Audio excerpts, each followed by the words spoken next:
میں ایک کتاب کا نام آپ کو بتاتا ہوں، ہیپی منی، مائیکل نارٹن اور ایلزبتھ ڈن کی کتاب ہے، اور اس کا کرکس یہ ہے کہ پیسہ گیو کرنے سے خوشی آتی ہے۔ سوشل ایکسپیریمنٹ کیا ان لوگوں نے۔ سوشل ایکسپیریمنٹ کیا تھا کہ ٹرین پہ جو لوگ چڑھنے والے تھے سب وے سے، انہیں کہا کہ ہم نا آپ کو $10 دے رہے ہیں، لیکن یہ آپ کا نہیں ہے، یہ آپ نے رینڈملی کسی کو دیکھنا ہے، شکل سے اسے پہچاننا ہے اور اسے دے دینا۔ بڑا حیران ہوئے یہ کیا بات ہے۔ خیر انہوں نے ایکسیپٹ کیا، اور پھر کئی لوگوں سے جب انہوں نے عمل کرا اور ان سے اینڈ میں پوچھا کہ ہاؤ ڈو یو فیل، تو they felt really good, excited, happy, ان کے ایموشنز بڑے زبردست ہو گئے۔ تو یہ کریکس اس بک کا یہ کہ پیسہ دینے سے جو ہے وہ خوشی بھی آتی ہے الحمدللہ۔ 2 آیات ہیں، لیکن دوسری میں انشاءاللہ جو سیکنڈ آپ راؤنڈ لگائیں گے اس میں بتاؤں گا۔ دونوں آیات جو ہے میں نے اس لیے سلیکٹ کی کیونکہ یہ دونوں مسائل ہیں یوتھ کے آج کل، ہم اس پہ اکثر مغیرہ بات بھی کرتے ہیں، شہوات اور شبہات میں۔ شبہات کے حوالے سے یہ آیا ایکچولی ابن عباس رضی اللہ عنہ کی بھی فیوریٹ آیا ہے، اکارڈنگ ٹو اے نریشن۔ ایک صحابی نے ابن عباس سے پوچھا کہ آپ کی فیوریٹ آیا کون سی ہے، تو اس زیادہ تر صحابہ کی وہ ہے قل یا عبادی الذین اسرفوا علی انفسہم لا تقنطوا من رحمۃ اللہ، لیکن ابن عباس نے کہا کہ میری یہ فیوریٹ آیا ہے۔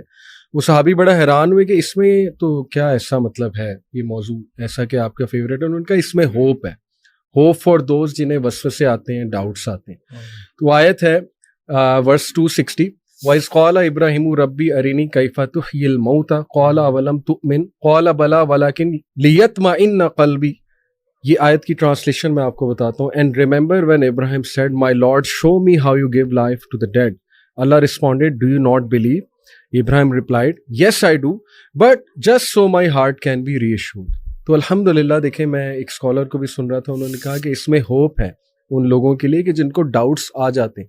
Not all doubts are wrong, some doubts obviously they can take you to a very wrong direction، especially اگر ان کی انٹینشن ٹھیک نہیں ہے، اور وہ بس آپ وہ بنی اسرائیل جیسے ہر چیز پہ ڈاؤٹ اٹھا دیتے تھے، وہ تو غلط انٹینشن۔ لیکن اگر آپ سمجھنے کے لیے، ایمان بڑھانے کے لیے کچھ پوچھ رہے ہو، تو میرا خیال جن سے پوچھا جا رہا ہے ان کو بھی انڈرسٹینڈ کرنا چاہیے۔ سب سے پہلے اس نے ضانی دینا چاہیے کہ یار یہ سمجھنا چاہ رہے ہیں، اور جو پوچھنے والا ہے اس کو بھی میں سمجھتا ہوں ہوپ فل رہنا چاہیے کہ ایمان ڈاؤن ہو جاتا ہے، ڈاؤٹس آ جاتے ہیں، لیکن یہ کہ پوچھو، کیونکہ ابراہیم علیہ السلام دیکھیے وہ اللہ کو کہہ رہے ہیں کہ اللہ مجھے آپ دکھائیں، میں بس ایمان کی تقویت جو ہے وہ چاہتا ہوں۔ لیکن پوچھنے کا مقصد جو ہے وہ ڈاؤٹ نہیں ہے، نہ ہی شک ہے جی، لیکن انکریز ان فیتھ ہے، انکریز ان فیتھ ریزلٹ ہے اس کا۔ کے لیے انکریز کرنی، یعنی ابراہیم علیہ السلام کے اندر ذرہ برابر بھی شک نہیں تھا، ذرہ برابر بھی کسی قسم کا ڈاؤٹ کچھ نہیں تھا، لیکن صرف سوال کرنے کی نوعیت یہ تھی، یا سوال سے وہ چاہتے یہ تھے کہ ان کا ایمان اور بڑھے۔ تو یہ بھی ایک ہوتا ہے۔ اچھا، یہ جو تقاضا ہے نا، یہ 2 جگہوں پہ قرآن مجید میں ہوا ہے۔ ایک تو تقاضا یہ سیدنا ابراہیم علیہ السلام کے بارے سے، اور ایک سیدنا موسیٰ علیہ السلام کا بھی۔ اچھا، ایک قوم کی طرف سے بھی یہ تقاضا موجود ہے۔ سیدنا عیسیٰ علیہ السلام کی قوم نے کہا تھا کہ انزل علینا مائدۃ من السماء، ٹھیک ہے۔ تو اصل میں ان سب آیات کا اگر آپ کانٹیکسٹ دیکھیں نا، اور یہاں پہ جو آیات ہیں اس کے اندر اللہ نے سب سے پہلے قال اولم تؤمن، کیا تم ایمان نہیں لائے؟ اسی طریقے سے جو حواریوں نے جب یہ سیدنا عیسیٰ علیہ السلام سے پوچھا تھا، تو وہاں پہ سیدنا عیسیٰ علیہ السلام نے کہا کہ تم اللہ سے ڈرو، تم کس طرح کا تقاضا کر کے تم اللہ پہ ایمان نہیں لاتے؟ دونوں نے جواب یہ دیا کہ ہم اپنے دل کا اطمینان چاہتے ہیں، اور دونوں کو جواب ملا اللہ کی طرف سے۔ اس سے پتہ یہ چلا کہ اللہ تعالیٰ سے ایسے ایکسپیرینسز کا تقاضا کرنا جو کہ اگینسٹ دا نیچرل لاز ہیں، یہ پسندیدہ نہیں ہے، لیکن یہ حرام بھی نہیں ہے۔ کہنے کا مطلب ہے کہ کئی دفعہ انسان کو اللہ کی طرف سے ری ایشورنس چاہیے ہوتی ہے کچھ نہ کچھ لیول پہ، اور میں آپ کو بتاؤں، یقین کریں، انسان کوئی بھی ری ایشورنس علی بھائی نہیں دے سکتا۔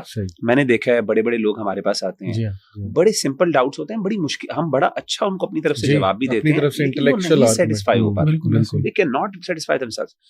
اس سے پتہ یہ چلتا ہے کہ معاملہ چونکہ دل کا ہوتا ہے نا، اور دل کا اختیار صرف اللہ کے، شرع صدر اللہ کے ہاتھ میں ہوتا ہے۔ اسی لیے جب تک اللہ کی مدد نہیں ہے، اللہ کی طرف سے انشراح نہیں پہنچے گا، فائدہ نہیں ہوگا۔ تو اسی لیے میں سمجھتا ہوں بھائیوں کو، دیکھیں اللہ کے ساتھ اور آپ کا تعلق ہے نا، وہ ایک پرسنل تعلق ہے۔ آپ اللہ کے ساتھ جو مرضی باتیں کریں، آپ کا تعلق ہے، ہم اس میں کوئی انٹروین نہیں کرتا۔